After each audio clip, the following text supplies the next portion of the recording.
ঠিক কিনা বলেন? আর ওই যে বলছিলাম আমরা সুবহানাল্লাহ পড়লে তাসবিহ গুণা পড়ি, আর গুনাহ করতে গেলে গুনি না, আছে কি নাই? তো আমাদের নেক তো গণনা করা, এটা তো গণনা করা যাবে, গুনাহ তো হলো সীমাহীন, ক্যালকুলেটরও ধরবে না। তার মানে আমি আবার তাসবিহ থেকে নিরুৎসাহ করতেছি তা কিন্তু না। তাসবিহ করেন 100 বার না 1000 বার পড়েন, লক্ষ কোটি বার পড়েন, তাসবিহ দিয়ে পড়ে, এটা বৈধ, এটা হাদিসে আছে। তাসবিহ দ্বারা ছিঁড়ে ফেলে দিলে আরেক হয়ে যায় না। বন্ধুরা আমার, তাহলে আমাদের দলিল একটা দিলাম, হইবে ইনশাআল্লাহ? কথা বলেন না কেন? সময় শেষ? সুনান আবি দাউদ, সুনান তিরমিজি, নাম শুনছেন না? সুনান তিরমিজি, ইমাম তিরমিজি রাহিমাহুল্লাহ তাআলা ওনার কিতাবের মাঝে একটা পরিচ্ছেদে এনেছেন, বাবু মা জাআ ফি মিলাদিন নবী সাল্লাল্লাহু আলাইহি ওয়াসাল্লাম। আল্লাহর রাসূলের মিলাদের ব্যাপারে আলোচ্য পরিচ্ছেদ। এই পরিচ্ছেদের মাঝে হাদিস আনা হয়েছে আল্লাহর রাসূলের মিলাদের ব্যাপারে। বলুন না সুবহানাল্লাহ। তাহলে মিলাদের কথা হাদিসে আছে কি নাই? আছে। বড় বড় ইমামরা বলছেন, কিন্তু আমরা বুঝি না। এখন দেখেন এই পরিচ্ছেদের মাঝে সর্বপ্রথম যে হাদিসখানা এনেছেন, হাদিসখানা একটু কথা বললে বেশি বেড়ে যাবে, আমি একটু সংক্ষিপ্ত করে বলছি যে আল্লাহর রাসূল বলছেন, আল্লাহর রাসূলের সাহাবী হযরত আব্দুল্লাহ ইবনে কায়েস রাদিয়াল্লাহু তাআলা আনহু বলেন যে উলিতু আনা ওয়া রাসূলুল্লাহ সাল্লাল্লাহু আলাইহি ওয়াসাল্লাম আমাল ফিল, আমি এবং আল্লাহর রাসূল মিলাদ হয়েছে আমাদের দুইজনার, জন্ম হয়েছে আমাদের দুইজনার আমাল ফিল, হাতি বছরে। ওই যে আব্রাহার বাহিনী হাতি নিয়ে আসছিল যেই বছরে, ওই বছরে আমার এবং নবীজির জন্ম হয়েছে। বলেন না সুবহানাল্লাহ। তাহলে জন্মের কথা সাহাবী বলছেন কি বলেন নাই? এরপরে দেখেন হযরত উসমান ইবনে আফফান উনি একবার জিজ্ঞাসা করছেন কুবাসা ইবনে আশিয়াম রাদিয়াল্লাহু তাআলা আনহুকে যে ভাই কুবাসা,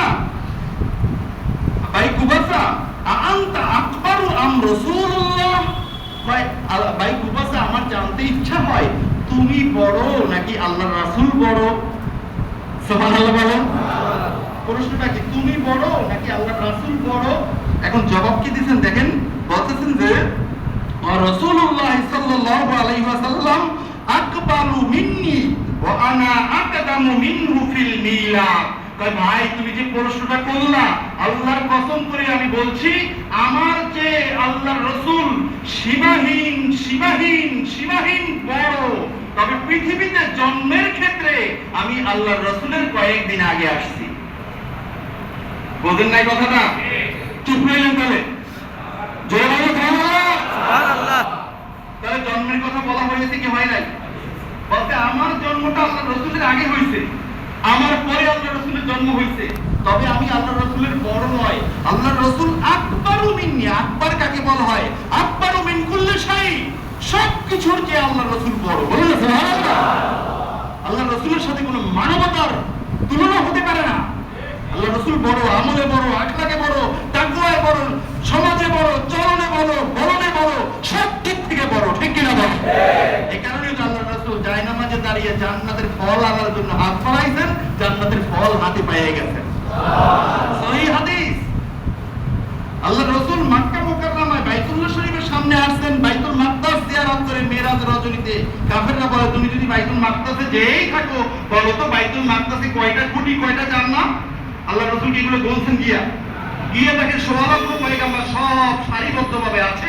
জিবরাইল আমিন বলেন ইয়া রাসূলুল্লাহ আপনাকে ইমামতি করতে হবে, তার কারণ আপনার একটা লবণ ইমামুল মুরসালিন, আল্লাহু আকবার, ইমামুল আম্বিয়া, আপনাকে ইমামতি করতে হবে, সব নবীরা আপনার মুক্তাদি। বলুন না সুবহানাল্লাহ। নবীজি 2 রাকাত নামাজ পড়ার পরে ওখান থেকে নিয়ে গেছেন উপরে আকাশে। এখন এই খুঁটি আর জানালা বলতে গেছেন নাকি? আল্লাহর রাসূল ওখানে দাঁড়িয়ে তাকাইছেন, বাইতুল মাকদাস মক্কা মুকাররমায় হাতিমে কাবায় বসে দাঁড়িয়ে আল্লাহর রাসূল বাইতুল মাকদাসকে দেখতে পেয়েছেন। আল্লাহু আকবার। আল্লাহর রাসূলের চোখ, আল্লাহর রাসূল ইমামতি করেন, সামনে দাঁড়িয়ে কিরাত পড়েন। আল্লাহর রাসূল বলেন ইন্নী আরাকুম রুকুআকুম ওয়া খুশুআকুম, ও আমার উম্মতেরা তোমরা মনে করবে না আমি অন্য ইমামদের মতো ইমাম, সামনে দাঁড়াইয়া সামনের দিকে তাকিয়ে নামাজ পড়ি আর তোমাদের কিছু জানি না বুঝি না, তা নয়।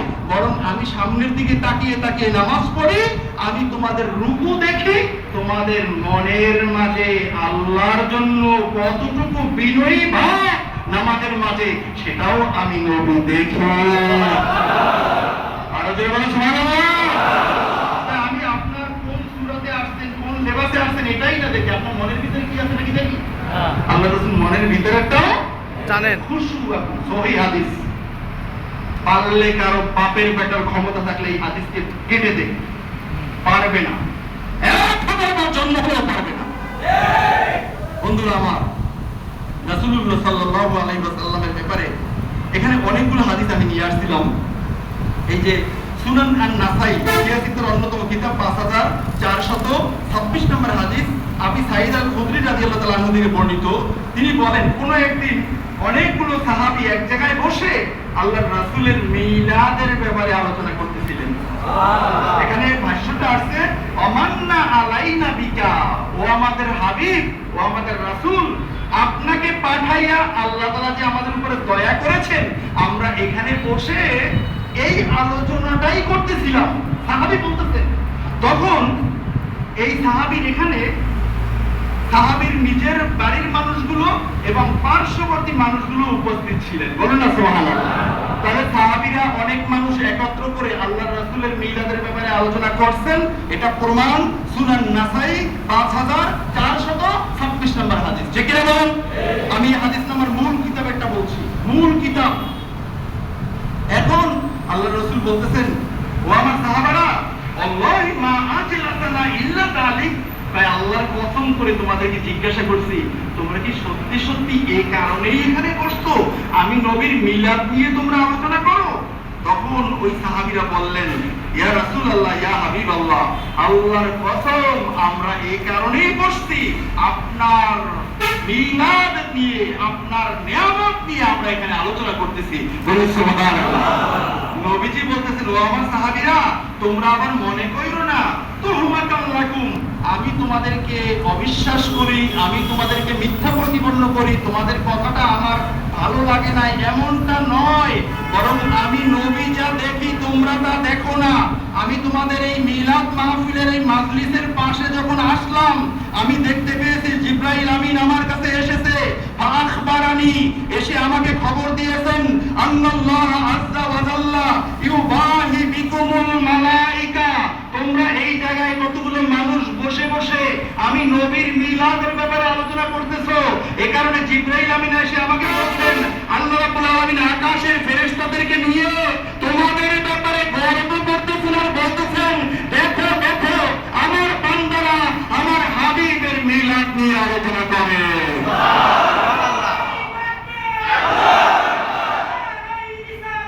ইয়া রাসূলুল্লাহ, মিলাদ আছে কি নাই? মিলাদ আছে, মিলাদ আছে কি নাই?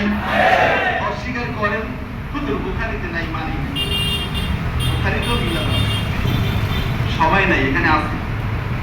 এখন দেখেন, আল্লাহ রাসূল সাল্লাল্লাহু আলাইহি ওয়াসাল্লাম নিজের মিলাদ নিজে করেছেন, সমবেত হয়ে সাহাবায়ে কেরামগণ করেছেন। এখানে হাদিস আছে, সময় তো শেষ, আমি এই কারণে শুধুমাত্র আপনাদেরকে হেডিং বলতেছি। নিজের মিলাদ নিজে করেছেন, এ ব্যাপারে হাদিস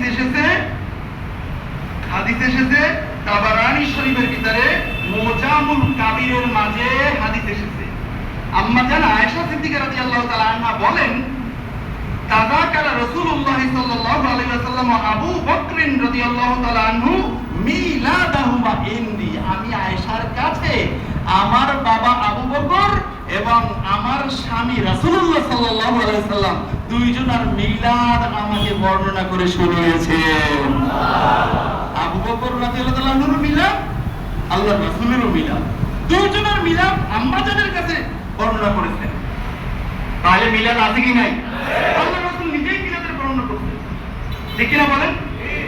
এরপরে এখানে বড় বড় উলামায়ে কেরাম, যেমন মুহাদ্দিস ইমাম ইবনে জাওজি রাহিমাহুল্লাহ তাআলা, ওনার কিতাব, বিশ্ববিখ্যাত কিতাব কানজুল বায়ানুল মিলাদুন নবী, এই কিতাবের মাঝে গোটা পৃথিবীতে কোথায় কোথায় মিলাদ কিয়াম হতো এটা নিয়ে এখানে আলোচনা করা হয়েছে। এমনকি মক্কা মুকাররমায় মিলাদ কিয়াম হতো, এটা ভারতবর্ষের সর্বশ্রেষ্ঠ মুহাদ্দিস আল্লামা শাহ ওলিউল্লাহ মুহাদ্দিস দেহলভী রাহিমাহুল্লাহ তাআলা ওনার কিতাবের ভিতরে বলছেন, অকুনতু ক্বাবলা যালিকা বিমাক্কাতাল মুআজ্জামা ফি মাউলিদিন নবী সাল্লাল্লাহু আলাইহি ওয়াসাল্লাম ফি ইয়াউমি উইলাদাতিহি ওয়ান নাসু ইউসাল্লুনা আলান নবী সাল্লাল্লাহু আলাইহি ওয়াসাল্লাম। বলছেন রবিউল আউয়াল মাসে আমি শাহ ওলিউল্লাহ মুহাদ্দিস দেহলভী রাহিমাহুল্লাহ তাআলা মক্কা মুকাররমায় উপস্থিত ছিলাম। আমি দেখেছি মক্কা মুকাররমার মানুষগুলো ওই রজনীতে এক জায়গায় সমবেত হয়ে আল্লাহর রাসূলের উপরে সালাত ও সালাম পাঠ করতেছিলেন।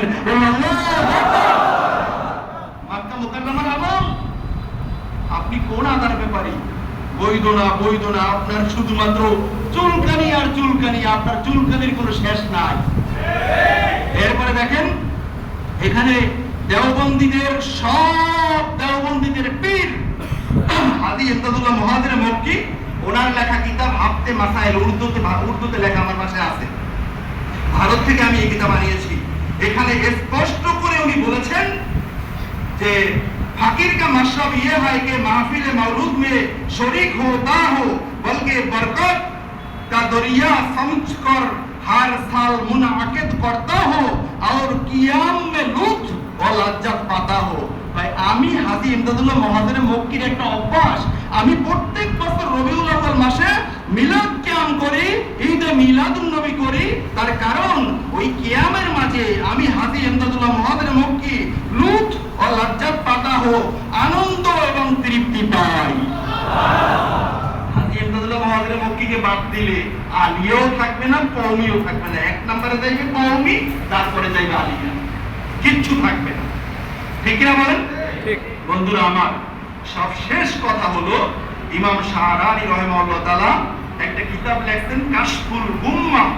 এই কিতাবের দ্বিতীয় খণ্ড 43 ছাপার মাঝে স্পষ্ট করে বলেছেন, আল্লাহর রাসূলের শান ও মান বর্ণনার ক্ষেত্রে কোন উম্মত কখনো দলিল খুঁজতে পারবে না।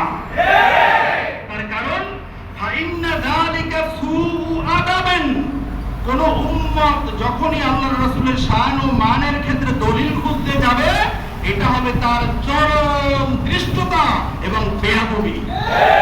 তার বেয়াদবি হবে। বরং ফাকুল মা শাইতা ফি রাসূলিল্লাহ সাল্লাল্লাহু আলাইহি ওয়াসাল্লাম আলা সাবিলিল মাদহি লা হাজা। সুতরাং আল্লাহর রাসূলের ক্ষেত্রে তুমি যত পারো প্রশংসা করো, লা হারাজা, এখানে কোনো সমস্যা নাই। এই কারণে আল্লামা মোল্লা জামি রাহিমাহুল্লাহ তাআলা, যিনি শরহে জামি লিখছেন, কওমি মাদ্রাসায় শরহে জামি একটা ক্লাসই আছে, একটা জামাত আছে, এটা বেশ খানিকটা উপরের জামাত। শরহে জামি বিশাল আরবি কাওয়ায়েদের কিতাব, বুখারী শরীফের মতো এত বড় কিতাব। এই কিতাবের লেখক উনি বলেছেন, বাদাস খোদা বুজুর্গই তুই কেচ্ছা মুক্তাসার, যে আমার আল্লাহর হাবিব আপনার প্রশংসা করে আমরা শেষ করতে পারবো না। আমরা শুধুমাত্র এতটুকুনি বলতে চাই, আপনার জায়গা আমার রবেরই পরে, আমার রক্ষক, আপনি মাতলুব। এতটুকু ডিফারেন্স, এছাড়া আর কোনো ডিফারেন্স নাই। এই কারণে মুফাসসিরিন কিরামদের মাঝে অনেক মুফাসসিরিন কিরামগণ বলেছেন, আল্লাহ রাব্বুল আলামিনের যতগুলো নাম রয়েছে, শুধুমাত্র জাতি নাম আল্লাহ ছাড়া বাকি সব নামগুলো আমার হাবিবেরও আছে। সুবহানাল্লাহ, সব নামগুলো আল্লাহর হাবিবের আছে। যদি বলেন হুজুর প্রমাণ কি? প্রমাণ সূরা তাওবার শেষ নাম্বার আয়াত, রউফুর রহিম। আল্লাহ বলেন রউফুর রহিম। এই রউফুর রহিম আল্লাহর নিজের গুণ, এটা লাগিয়েছেন আল্লাহ তাআলা তার হাবিবের ক্ষেত্রে। আযীম, এটা হলো আল্লাহ তাআলার নিজের গুণ। এই আযীম গুণটা আল্লাহ তাআলা লাগিয়েছেন তার হাবিবের ক্ষেত্রে। ইন্নাকা লাআলা খুলুকিন আযীম। ঠিক কি না বলেন? আল্লাহ তাআলা নিজের নাম, নিজের সিফাত, নিজের গুণ আল্লাহর হাবিবের ক্ষেত্রে লাগাইছেন। আল্লাহ নিজেই তো মুশরিক হয়ে বসে আছেন, আমি আপনি করলে মুশরিক বলেন কেন? আমার রব যেই শিরক করেছেন, আমার আল্লাহর হাবিব যেই শিরক করেছেন, সাহাবায়ে কেরাম যেই শিরক করেছেন, আমি যদি আল্লাহর হাবিবের উম্মত হই, ওই শিরকটা যদি আপনার কাছে শিরক হয়, এক কোটিবার হয়, তারপরে ওই শিরক আমি করতে বাধ্য। ঠিক না বলেন? সর্বশেষ কথা আমি বলি, সেটা হলো বন্ধুরা আমার, মিলাদ কিয়াম, মিলাদুন নবী, ঈদে মিলাদুন নবী, এগুলো পালন করতে কোনো দলিল লাগে না, দরকার নাই। বরং বিল ইহতিফাল তালিবি মাউলিদিন নবী সাল্লাল্লাহু আলাইহি ওয়াসাল্লাম লা ইয়াহতাজু ইলা দালিলিন সহিহিন। আল্লাহর রাসূলের মিলাদ মাহফিলের অনুষ্ঠান করার জন্য কোনো সহিহ দলিলের দরকার নাই, বরং বাল ইয়াহতাজু ইলা কলবিন সালিমিন সহিহিন, বরং একটা পবিত্র আত্মার দরকার। এই আত্মার মাঝে থাকবে শুধুমাত্র মহাব্বত। আল্লাহ রাসূলের ভালোবাসার ক্ষেত্রে, আল্লাহ রাসূলের মিলাদ কিয়ামের ক্ষেত্রে লাগবে মহাব্বত। এখানে শরীয়ত নয়, শরীয়ত লাগবে নামাজ, রোজা, হজ, যাকাতের ক্ষেত্রে। আল্লাহ রাসূলের ভালোবাসার ক্ষেত্রে শরীয়ত দরকার নাই, ঠিক কি না? তবে মনে রাখবেন, আবার ঢোল ডক্কর বাজায়েন না। দাড়ি কাইটা মোচ রাখছেন, বড় বড় মুখ খুঁজে পাওয়া যায় না, দাবি করেন আহলুস সুন্নাহ ওয়াল জামাত, মারাত্মক ভণ্ডামি, ঠিক কি না বলে? আমরা যারা আল্লাহর রাসূলের আশিক, আমরা ওই সমস্ত ভণ্ডদেরকে কোনো প্রশ্রয় দেব না, তাদেরকে কোনো পাত্তা দেব না, বরং আমাদের পাড়ায় পাড়ায় যদি তাদের মহল্লা থাকে, তাদের আস্তানা থাকে, ওই আস্তানায় গিয়ে বুঝাতে চেষ্টা করব। যদি না বুঝে আসে, প্রশাসনের আমরা আশ্রয় নিয়ে, প্রশাসনের সহযোগিতা নিয়ে এই ভণ্ড আস্তানা এলাকা থেকে উড়িয়ে দিব, ঠিক কিনা? বন্ধুরা আমার, এই কারণে মনে রাখবেন, যেটা 1 নাম্বার ওটার 2 নাম্বারও বাজারে আছে, ঠিক কিনা বলেন? ওটার 2 নাম্বার আছে। 1 নাম্বার কোনটা, 2 নাম্বার কোনটা আপনি বুঝতে বাইর করবেন, 1 নাম্বারটা গ্রহণ করবেন, কারণ আপনাকে আল্লাহ তাআলা জ্ঞান দিয়েছেন, ঠিক কিনা বলেন? আল্লাহ সুবহানাহু ওয়া তাআলার কাছে দোয়া করি, এই রহমত নাজিলের মাস গোটা পৃথিবীর উম্মতে মুহাম্মাদের শুধু একটা জিনিস দরকার, সেটা হলো রহমত। রহমত নাই ফিলিস্তিনে, রহমত নাই গাজায়, রহমত নাই মক্কায়, রহমত নাই মদিনা মুনাওয়ারায়। সব জায়গার মানুষগুলো শুধুমাত্র অস্থিরতার মাঝে দিনকাল কাটাইতেছে, ঠিক কিনা বলেন? সেই কাশ্মীর, সেই ভারত, এমনকি আমাদের সোনার বাংলাদেশেও তো সত্য কথা বলা যায় না। রহমত আছে তবে নাই, আমাদের রহমত দরকার। আমরা আল্লাহর কাছে বলি, আল্লাহ আমরা গুনাহগার, আমরা আপনার হাবিবের ওসিলা দিয়ে গুনাহ মাফ চাই, আমরা আপনার হাবিবের ওসিলা দিয়ে তওবা করেছি, আপনি আমাদের তওবাকে কবুল করেন, আমিন। জন্য শেষ জামানার সর্বোচ্চ রহমত খলিফাতুল্লাহিল মাহদিকে আপনি দান করবেন, চলে বলেন আমিন, আমিন, আমিন। সুবহানাকাল্লাহুম্মা ওয়া বিহামদিক, আশহাদু আল্লা ইলাহা